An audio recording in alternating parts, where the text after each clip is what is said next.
Does it feel like prosperity is a dream that's always just out of reach?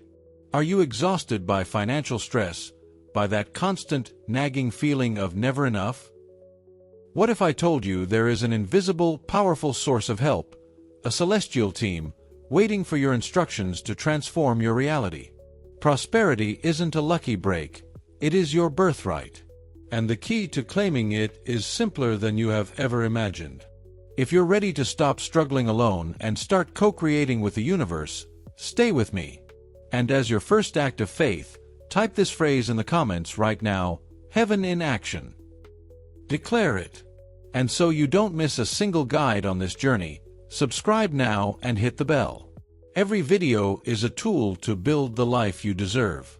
In the next few minutes, our journey will be clear and transformative. First, I will reveal the 4 universal principles to activate divine assistance in your finances. Then, I will guide you through a powerful practice to clear your path. We'll talk about the mistakes that block abundance, and finally, I will give you a practical, 3-step plan to start seeing results today. Principle number 1. You must ask with intention. Let's begin with the foundational principle, the key that unlocks every other door. You must ask with intention. Now, I know what you might be thinking. But I ask all the time. I ask to get out of debt. I ask for my problems to be solved. I ask for the stress to go away. But let me ask you this. Are you truly asking, or are you complaining? There is a vast difference between a complaint and a command. Complaining is a vibration of lack. It's the background noise of the universe, that constant hum of worry that says, I don't have, I'm missing, this is too hard. And the universe, in its infinite wisdom, simply reflects and amplifies the energy you send out. If your song is one of complaint, the echo you receive will be more reasons to complain. Asking with intention, however, is an act of power. It's stepping into your role as the architect of your destiny. It's the shift from being a beggar pleading at the gates of the cosmos, to being the CEO of your own life, delegating tasks to an infinitely competent team. Imagine for a moment, as author Slatter suggests, that the spiritual realm isn't some vague, distant entity, but a vast and perfectly structured organization. Think of it as the yellow pages of the universe. There are specialists for everything. There are expert teams for finding lost items. There are celestial consultants for creative inspiration. There are spiritual engineers for repairing broken relationships. And yes, absolutely, there are divine financial advisors and strategists. These beings, these cosmic forces, aren't sitting around waiting to be worshipped. They are waiting to be hired. You give them a purpose, a job to do, and in doing so, you not only help yourself, but you allow them to fulfill their own evolutionary mission. Now, let me tell you that story we mentioned earlier, but with more detail. A woman, after a divorce left her emotionally and financially shattered, realized her complaints were only digging her deeper into despair. One day, instead of pleading, "Get me out of this misery," she changed her approach. She took a deep breath and declared, "I am officially hiring a celestial joy team. Your sole task is to fill my life with joy, synchronicity, and peace." What happened? It wasn't that money rained down from the sky the next day. Something far more profound occurred. She began to, coincidentally, meet the right people. Ideas for a small home business she'd never considered before popped into her head. Unexpected calls from old friends lifted her spirits. The joy came first, and that high vibration, that new energy, reorganized her material reality in a way that worry never could. She solved her financial problems as a side effect of prioritizing her inner state. This isn't just mysticism. It aligns with what neuroscience is beginning to understand about focus. In your brain, you have something called the reticular activating system, RAS. Think of it as the Google search engine for your reality. When you focus on something, your brain begins to filter the world and show you evidence of it. If your complaint is, "I never have enough money," your brain will dutifully find and show you every bill, every shortfall, every piece of proof that your belief is true. But if you give it a clear directive, an intentional request like, "Show me the opportunities to create financial freedom and abundance," your brain, your celestial team, and the entire universe will conspire to show you exactly that. You'll see the business opportunity you previously ignored. You'll overhear the conversation that gives you $1 million idea. You'll feel the nudge to take the path that leads to your next great client. So, let's take a micro-action together. Right now, think about one of your current worries. Hear how it sounds in your head as a complaint. Maybe it's, "Ugh, I'm so sick of this job that doesn't pay me enough." Or, "I don't know how I'm going to pay that bill." Feel the heavy energy of that complaint. Now, let's transform it into a divine directive. Close your eyes if you can, and repeat this in your mind or out loud, with the calm authority of a CEO. Divine Source, Universe, my higher self, I am now calling upon my celestial team for career development and financial abundance. Your mission, should you choose to accept it, is to guide me with clarity and wisdom toward work that not only meets all my needs in abundance, but also fills my soul with purpose. Open the pathways, present the opportunities, and give me the courage to act. I hand over the how, and I trust in your flawless execution. Thank you. Do you feel the difference? You've shifted from powerlessness to co-creation. You've given a clear order, a defined goal, and you have opened the channel to receive. This first principle is the ignition for your creative engine. Without an intentional, clear, and faith-filled request, you're sitting at the dock, complaining that your ship isn't moving, never realizing you haven't raised the anchor or told your crew where you want to go. So, starting today, stop complaining. Start directing. Principle number 2. Gratitude is your currency. If the first principle, asking with intention, was the act of hiring your celestial team and giving them a clear mission, this second principle is the key to energizing them, motivating them, and ensuring the channel of communication between you and them remains open, clear, and vibrant. The principle is this: gratitude is your currency. We live in a culture that trains us to notice what's missing. We notice the empty chair, the insufficient bank account, the goal we haven't yet achieved. Our mind, by default, is an expert at scanning the horizon for lack. But this is the frequency of scarcity. And from that frequency, it is impossible to tune into abundance. Gratitude is the conscious, deliberate act of changing that frequency. It isn't a simple, "thank you," said out of politeness. It is a deep dive into the feeling of appreciation. It's the energy that says to the universe, "I have received. I am open. I am ready for more." It is, quite literally, the currency with which you pay your spiritual team. When you give thanks, you are validating their work, you are acknowledging their help, and you are closing the sacred loop of giving and receiving. Let me tell you more about that businessman. It wasn't just an intellectual exercise. Picture the scene. He has lost everything. His ego is shattered, his future is uncertain, and fear is his constant companion. And in the midst of that ruin, he sits down with a cheap notebook and a pen. His mind is screaming, "There is nothing to be grateful for." But he persists. He writes, 1. I am grateful for this hot cup of coffee. I can feel its warmth in my hands. And he actually stops to feel it. 2.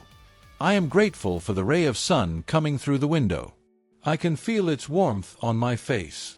And he feels it. 3. I am grateful for the air in my lungs. For this breath that keeps me alive. And he breathes consciously. At first, it felt foolish, forced. But day after day, something began to shift. That small ritual began to rewire his emotional state. Instead of starting his day from a place of desperation, he started it from a small kernel of peace. And from that place of peace, his actions changed. He walked into interviews not as a desperate man, but as a man who, despite everything, had value. His energy had changed, and therefore, people responded to him differently. The job opportunity he eventually landed wasn't a coincidence. It was the inevitable result of his new vibration. This wisdom isn't modern. It's ancient spiritual technology. In the Bible, in the book of Philippians, chapter 4, verse 6, the instruction is crystal clear: do not be anxious about anything, but in every situation, by prayer and petition, with thanksgiving, present your requests to God. Notice the order. Gratitude isn't something you give after you get the answer. It is an integral part of the request itself. It is a profound act of faith that declares, "Thank you, because I know I have already been heard and the solution is on its way." And what the ancient sages knew intuitively, modern science is now beginning to confirm in the lab. When you genuinely practice gratitude, you aren't just thinking nice thoughts. You are altering the chemistry and architecture of your brain. The production of cortisol, the stress hormone that keeps you in fight or flight mode, decreases. Simultaneously, your brain releases dopamine and serotonin, the neurotransmitters of well-being and happiness. Neuroplasticity studies suggest that this regular practice strengthens the neural pathways associated with positivity. You literally build a gratitude brain, one that is hardwired to notice the good, to see solutions where it once saw problems, to identify opportunities where it once saw only obstacles. You become a cosmic antenna perfectly tuned to the frequency of blessings. So, let's make this real. Right now, I invite you to pause with me. Don't just listen. Participate. Take a slow, deep breath. And now, bring to mind something simple, something you might take for granted. It could be the chair supporting you, the technology allowing you to watch this video, the roof over your head, the fact that your heart is beating without you having to ask it to. Pick one thing. And now, instead of just thinking, "Thank you," invoke the feeling. Feel the support of the chair. Feel the wonder of this global connection through this screen. Feel the safety and shelter of your home. Feel the life pulsing within you. Allow that feeling of appreciation, even for just a second, to fill your chest. That feeling you just generated. That is the currency. That is the payment. It is the fuel that drives manifestation. So remember, gratitude is not the polite celebration after the miracle has occurred. Gratitude, practiced with intention, is the very mechanism that sets the miracle in motion. Use it generously. Pay your celestial team in advance and watch them work overtime for you. Principle number 3. Generosity is the seed of abundance. If asking with intention is the map and gratitude is the fuel, this third principle is the engine that sets the entire vehicle of prosperity in motion. It is, perhaps, the most paradoxical and the most powerful of them all. The principle is, generosity is the seed of abundance. Our human logic, trained in the fear of scarcity, screams the exact opposite at us. It says, cling to what you have. Protect your resources. Hoard, because you don't know if there will be enough tomorrow. And so, we live with a closed fist, trying to protect what little we think we have. But herein lies one of the greatest cosmic truths. A hand that is closed to protect is also a hand that is closed to receive. Abundance is not a stagnant pond of water you must guard. It is a living river of energy that must flow. For more water to enter your life, you must allow the water you already have to flow out. Generosity is not the loss of a resource. It is the act of faith that demonstrates to the universe that you trust the inexhaustible source of that river. Think of the universal law embodied in the story of the poor widow, present in multiple traditions. It isn't a story about the amount of money, but about the energy of the offering. She gives her last 2 coins. From the logic of scarcity, this is an act of insanity. But from the logic of the universe, it is the most powerful act of faith possible. Her offering was small in quantity, but it was total in intention and trust. The universe doesn't respond to the accounting in your bank statement. It responds to the vibration of your heart. By giving her all, she declared, "My faith is not in these coins. My faith is in the source from which all coins come." This wisdom is encoded in sacred texts. The Bible, in 2 Corinthians chapter 9, verses 6 and 7, puts it with agricultural clarity. Remember this, whoever sows sparingly will also reap sparingly, and whoever sows generously will also reap generously. For God loves a cheerful giver. Notice the words, sow and reap. It doesn't say, he who gives away loses. It says, he who sows reaps. Your act of giving is a seed. And no seed looks like the harvest it produces. One tiny apple seed can become a tree that yields thousands of fruits for decades. So it is with your generosity. Furthermore, the Jewish tradition elevates this concept with the word tzedakah. It's often translated as charity, but its root word means justice or righteousness. Giving is not an act of condescension from the rich to the poor. It is an act of cosmic justice, of rebalancing energy and ensuring the divine flow circulates through all of humanity. The sage Maimonides taught that the highest level of tzedakah is not just giving a handout, but giving someone a loan or a job, helping them become self-sufficient and thus preserving their dignity. And once again, modern science is catching up to this ancient wisdom. A fascinating study from Harvard University found that people who spent money on others reported significantly higher levels of happiness and satisfaction than those who spent it on themselves. Why? Because giving breaks the hypnotic spell of scarcity. It forces you out of your own "I don't have enough" narrative and positions you, even for a moment, as a source of good for another. When you give, your subconscious gets a powerful message: I have enough. I have more than enough to share. I am a source. And your outer reality has no choice but to begin reflecting that new, inner identity. So, let's anchor this in your life, right now. I propose a small experiment of faith. Today, deliberately look for one opportunity to be a channel of generosity. It doesn't have to be money. Abundance comes in many forms. Give 5 minutes of your undivided, mindful attention to someone, truly listening to them. Offer a sincere, specific compliment to a coworker, a friend, or a stranger. Share a skill or piece of knowledge you have with someone who needs it, asking for nothing in return. If you can, pay for the coffee of the person in line behind you. Do it without fanfare, without expecting a thank you. Do it as a secret act between you and the universe. Feel the energy as you do it. Notice how it takes you out of your own worries and connects you to something larger. Remember, abundance is not something you accumulate. It is an energy that flows through you.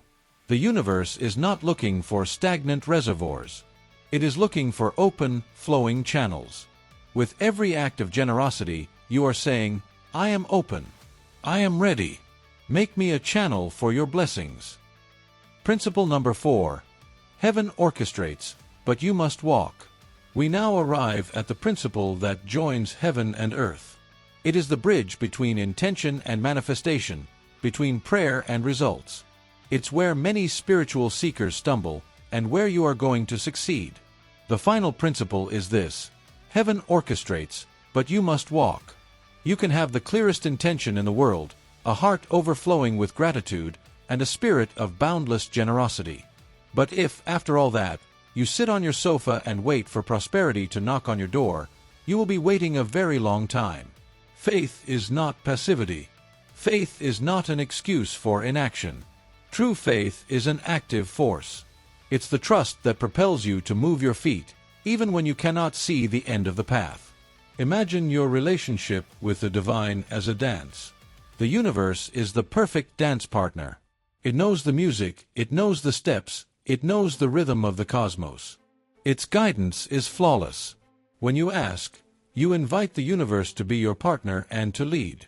But if you stand there, rigid, feet nailed to the floor by fear or doubt, the dance cannot begin. Your job is to loosen up, to trust, and most importantly, to move your feet to the music it presents to you. Let's revisit the story of the woman looking for a new job. She did everything right at the beginning. She asked with intention, she visualized the outcome, she felt gratitude for the position she didn't even have yet. Heaven responded. The divine orchestration began. The very next day, a friend, out of the blue, forwarded her a job opening via email that seemed to match her skills. But what did she do? She looked at the email and thought, no, this can't be it. It's too normal. Too mundane. I'm waiting for a clear sign, a miracle, an unexpected call from the CEO of a major corporation. And so, she ignored the email. She dismissed the opportunity. She rejected the guidance because it wasn't wrapped in lightning and thunder. She didn't understand that the miracle was the email. Heaven whispers through synchronicity. It doesn't always shout through spectacle. The divine orchestration presents you with the open door. Your job is to have the humility, the wisdom, and the courage to walk through it. This is not a new idea. It's a truth as old as wisdom itself. In the book of Proverbs, chapter 6, we are urged to observe the tiny ant, who has no commander, no overseer or ruler, yet it stores its provisions in summer and gathers its food at harvest. The ant doesn't sit around praying for food. It trusts in the divine design of the seasons and acts accordingly with diligence. And the Apostle James declares it with a force that leaves no room for doubt in chapter 2, verse 26. As the body without the spirit is dead, so faith without deeds is dead. Your faith is the spirit, the invisible, life-giving energy. But your actions, your deeds, are the body that allows that faith to move, to touch, and to interact with the material world. Modern science, once again, offers us a mirror to this spiritual truth. Psychologists talk about the action bias. Our brains are literally wired to feel better and more in control when we take action, no matter how small. When you act, you reduce the production of the stress hormone cortisol and generate a small hit of dopamine, the neurotransmitter of reward and motivation. This creates a positive feedback loop. The action reduces fear, the success of the small action increases motivation, which then fuels you to take the next action. It is the neurochemistry of faith in motion. So, this is your call to action. The most important one of all. I want you to think of that big goal, that prayer you've been holding. The new job, financial freedom, the creative project. Now, forget the entire staircase. Forget the top of the mountain. That can be overwhelming. I ask you, what is the first, tiny, ridiculously easy step you can take in the next 24 hours? It's not find a new job, it's update the first line of my resume, or send one message to a contact on LinkedIn.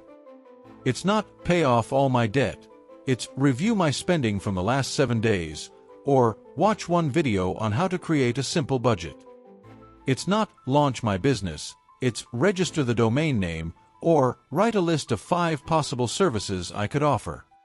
Pick one single step, the smallest one, and do it. Not tomorrow, not next week. Do it today.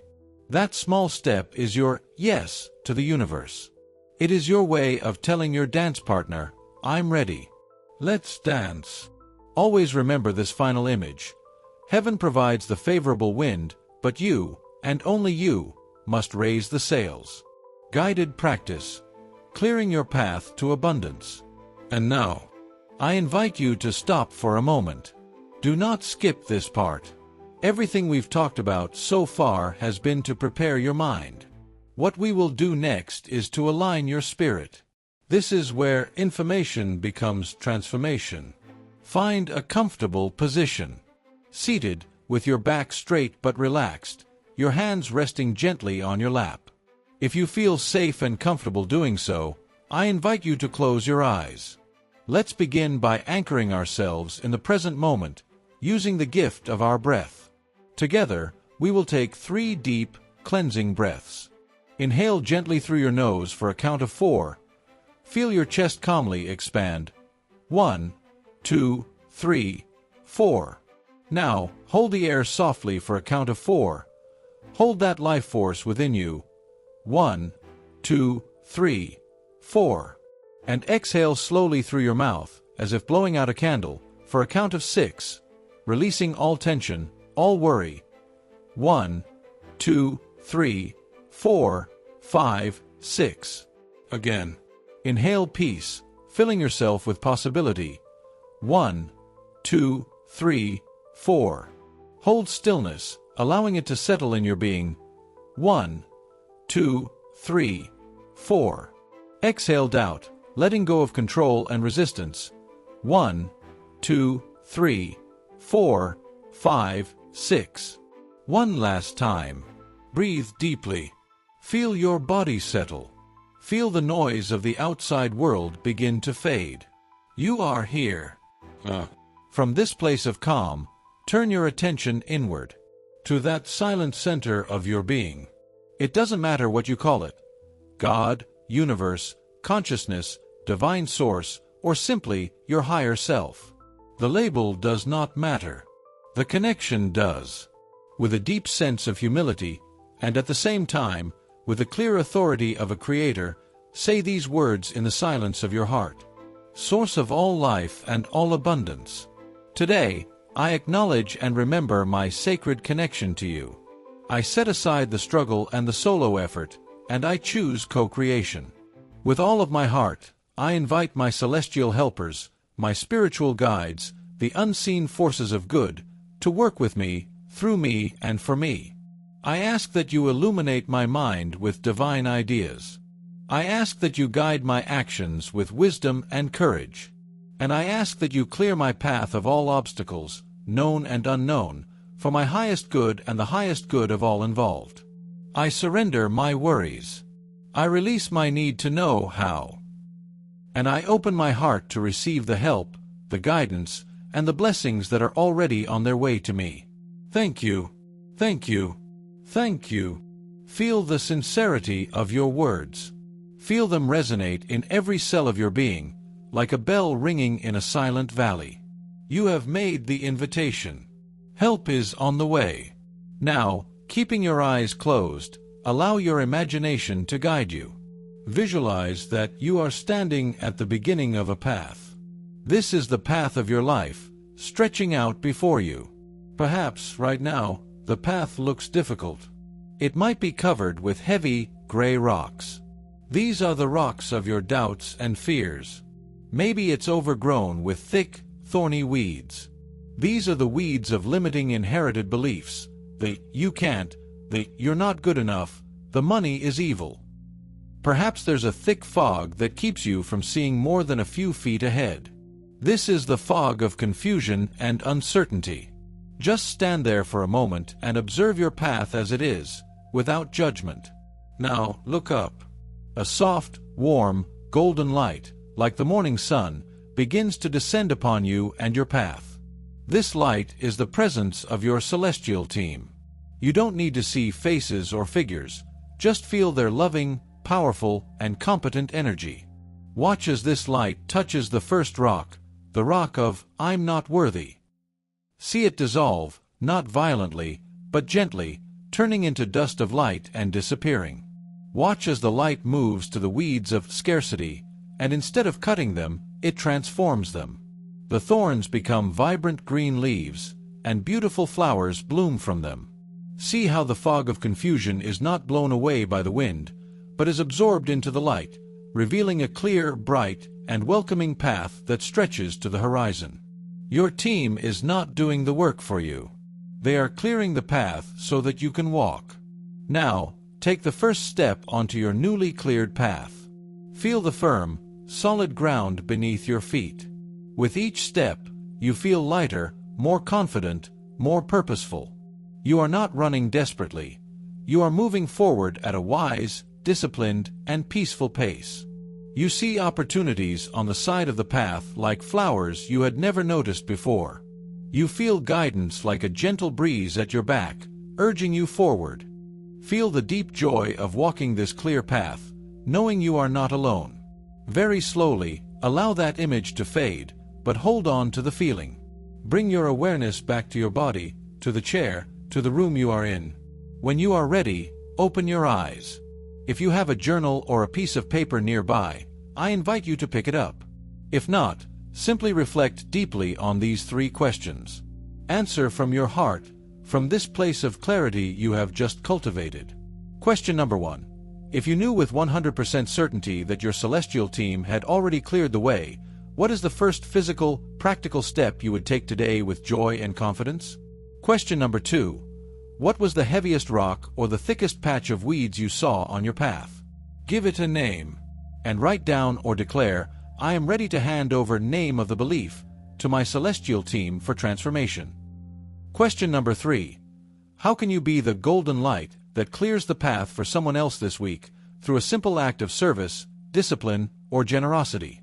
Take one final, deep breath. You have done sacred work. You have realigned your energy and declared your intention to walk as the co-creator you truly are. Ethics and boundaries, the sacred contract of co-creation. Now, before I give you the final action plan, it is crucial that we speak with total honesty. We must draw a clear line in the sand, because this sacred knowledge must be handled with wisdom and respect. This is the part that protects your journey from disappointment and makes it a sustainable transformation. Let's be clear, what I have shared with you is not a magic formula. It is not a trick to manipulate the universe. It is not the spiritual version of a lottery ticket. If you are here to find a shortcut that allows you to avoid effort, discipline, and personal growth, then this is not the path for you. Celestial help does not operate like a genie in a bottle, granting superficial wishes based on whims. Why? Because its purpose is not simply to give your ego what it wants, but to help you become the person your soul is destined to be. Think of it this way: this is a sacred contract of co-creation.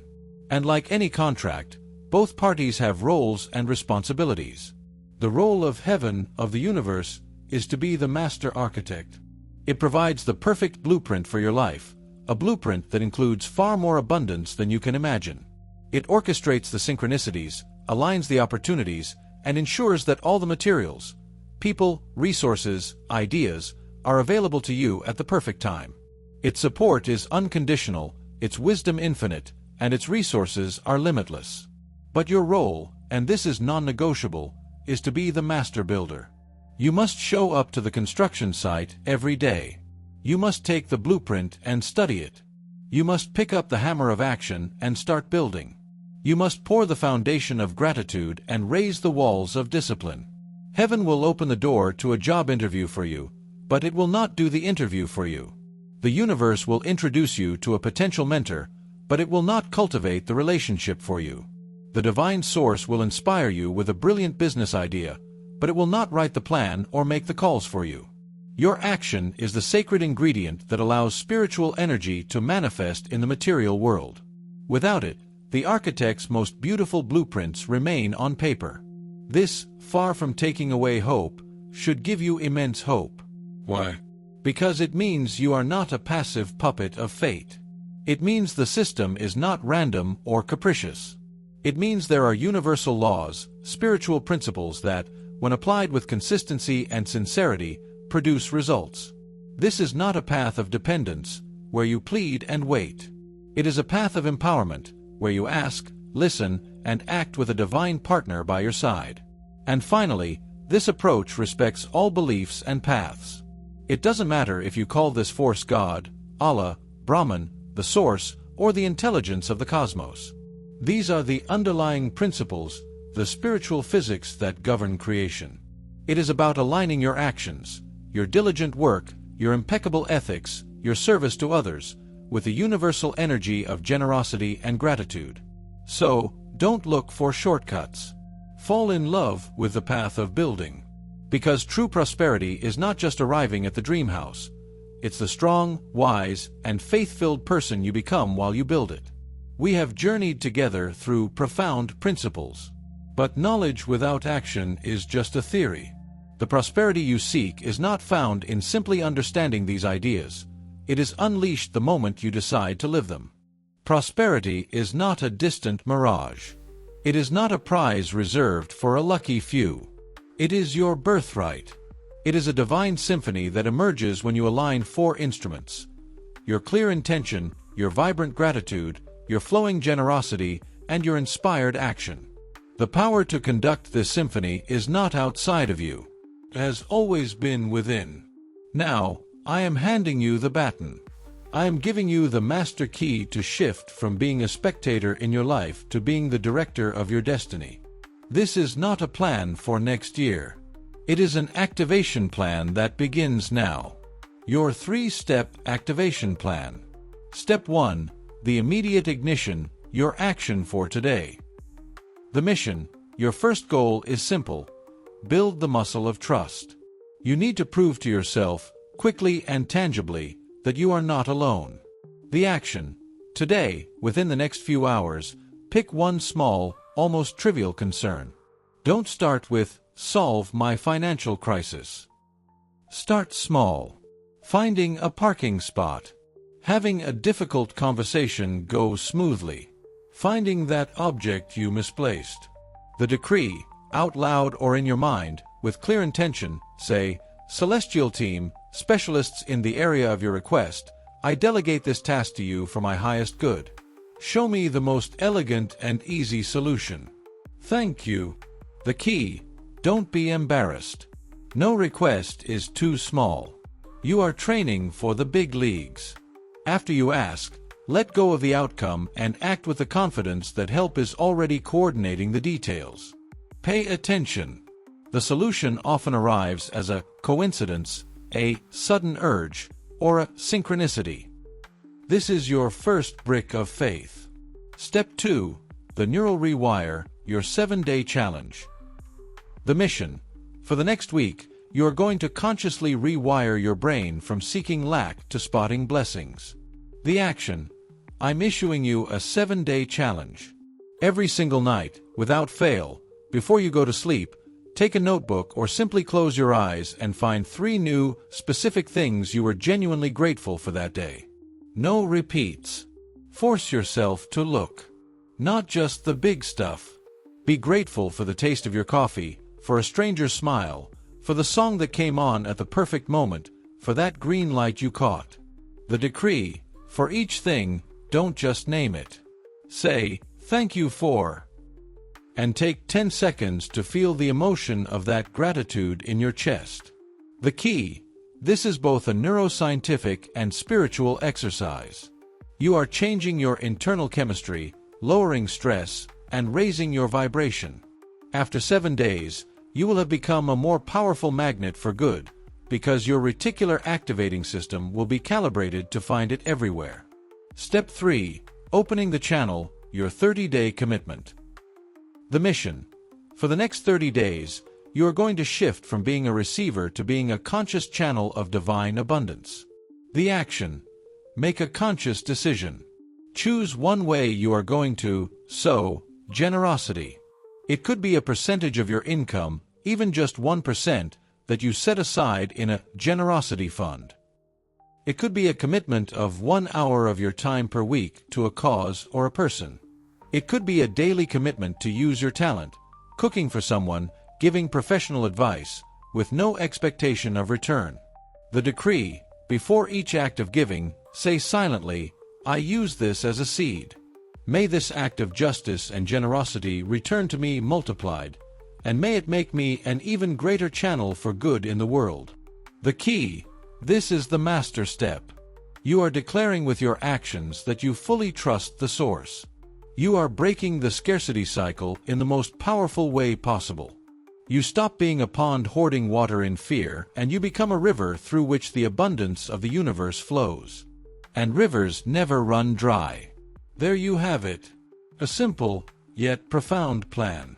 A plan that requires nothing more than your decision and your commitment.